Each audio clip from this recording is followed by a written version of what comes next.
Good afternoon, good evening. In order to present this next award, which is the inaugural Michael McNally Award, I'm going to just ask you to indulge me just for a second while I ask a few members of the McNally family in the back to stand up. If I could have Liam McNally, Caroline McNally, and Brian McNally stand up for a second here.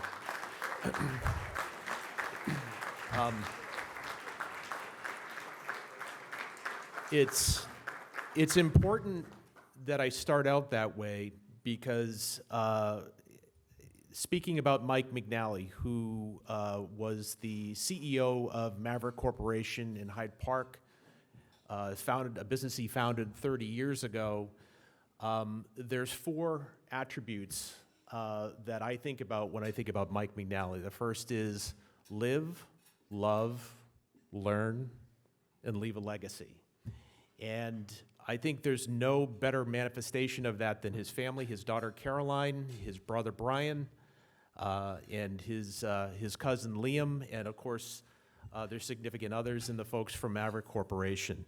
Mike McNally got about 300 years worth of living into the 62 years that he spent on this planet.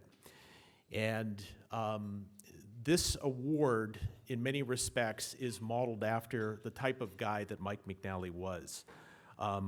Mike McNally built Maverick Corporation 30 years ago, and he started it in a very inauspicious way. The back of a Jeep, parked out in front of a Southie bar, because heck, you need a business address, right? And from there, he built it up to where we find ourselves today, 30 years later, in the Westinghouse building in Hyde Park. He built a business based on the true definition of value. And just so those who don't know what Maverick Corporation is, it's a construction and engineering business. It is a business that does all the things that you don't want to do, all the things, frankly, that we can do better. It's the true definition of value. So if you are out driving an EV and you're on the Mass Pike in a rest area or curbside here in Boston or at a commercial location, a mall, there is a very good chance that Mike, Britton, the team, Liam, installed that charger. And that's a real testament to, I think, ultimately what Mike's vision was, which is not only creating a business that created a tremendous amount of value for people, employed folks here in Massachusetts, paid for college educations, created value and created a better world for the folks around it, but he was going to do it in a way to get dirt under his fingernails and do all the things, quite frankly, that other people can't do. So how did he do that? Ultimately, it comes down to the things that Brian and Caroline and Liam could articulate far better than me, and that is passion and commitment, flexibility. Someone says, "Hey, can you fix this?" Yes, we can do that. Well, maybe we can't, but we're going to say that we can do it, and then we're going to find a way. He did it in terms of anticipating the needs of clients, asking really great questions, taking chances, a big risk taker, and that was really sort of an attribute of what Mike was. And while Maverick was named after a dog, Mike himself was ultimately the true Maverick in the American dream. So when we think of this award and the inaugural award, we thought of who we knew in our ecosystem who fit those attributes: flexibility, innovation, creativity, building alliances and partnerships, and recognizing that the renewable energy space, and in our particular case, the EV industry, was one that, the term I used, or the phrase I used rather, the other day was, it takes a village. There's things that we can do, but we also need the help of other people around us.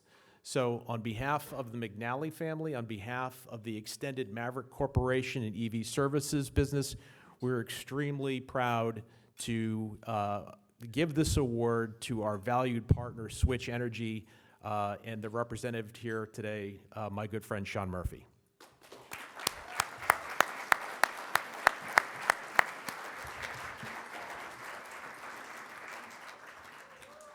Sean, you're not going. You probably need a back brace for this. This is serious hardware.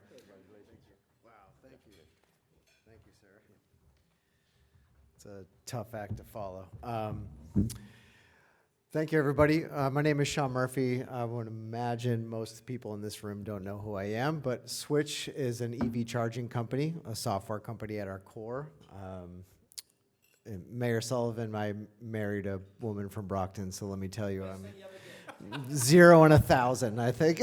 She's got me beat on every single fight we have, but very so happy to be here. For those who don't know, we were a Canadian company. We were a startup, kind of the underdog of the group. We came on board in the U.S., sub 25 employees I was part of, and I was tasked, actually interviewed by the owner of my company about 4 years ago, and he said, just get out there and sell.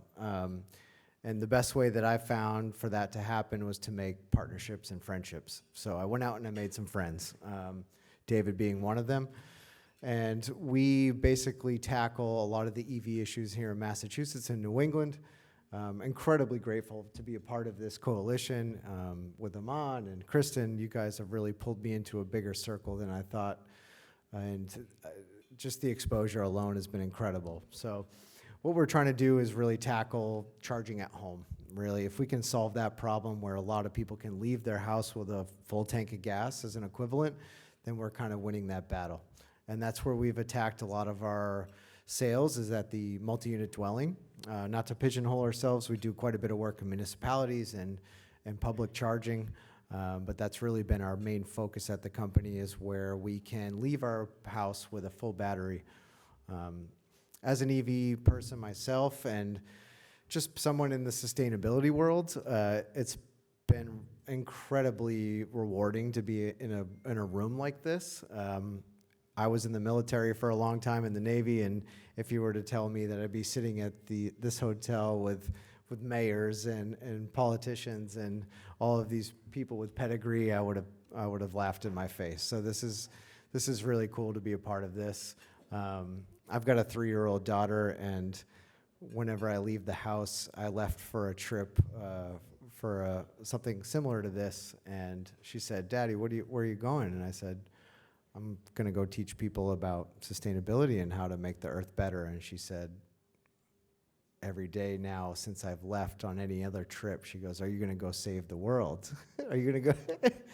And as a dad, like telling your kid, "Yeah, I'm going to go do my best," you know, and that's really all I can do here, and it's been incredibly rewarding. So thank you.